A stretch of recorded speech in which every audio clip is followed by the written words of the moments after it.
Umani ng samot-saring reaksyon mula sa fans ang latest pakilig ng kapamilya love team na sina Donnie Pangilinan at Bel Mariano. Pinaglaruan at dinugyong ng mga netizens ang sweet photo ng Don Bel na nagpasabog nga ng kilig at good vibes sa madlang people. Sa kanyang Facebook account, nag-share si Donnie nitong linggo May 31 ng litrato nila ni Bel kung saan makikitang nag-share sila sa pagkain ng isang peraso ng bacon. Mababasa sa caption ni Donnie, "Ganito ba kumain ng bacon? Happy Sunday!" Narito ang mga comments ng mga fans sa paandar na pagkilig ni Bel at Donnie na first time ngang ginawa ng magka-love team sa social media. Sana all may kasamang kumain ng bacon, Donnie. Tumatapang si Idol. Nako.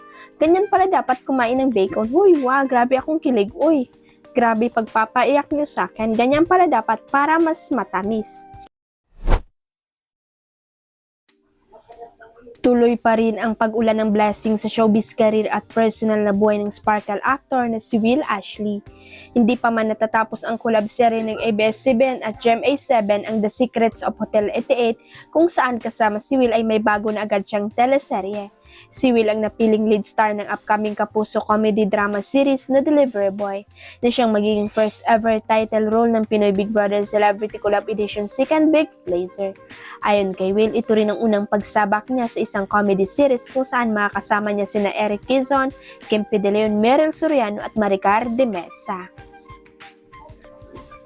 Parang kasi simula nung lumabas ako ng bahay ni Kuya, ang nagawa ko is action drama, puro drama. Pero this time, mas comedy, tawag nga nila tawa series. So magiging exciting talaga siya. Ang payag ng aktor sa panayam ng GMA. Patuloy pang kwento ng binata based din sa sinabi nila. Parang yung karakter ko rito bilang ako lang eh. So siguro lalagyan ko lang ng medyo counting flavor para umayon yung karakter ko sa personality ko talaga. And I think mas mapapadili naman itong trabahong to kesa nga again yung mga kasama ko ay sobrang magaan talaga at napakataas ng energy. Digdag eh. Huwag kalimutang i-click ang subscribe button at i-ring ang notification bell para sa latest at legit chika updates.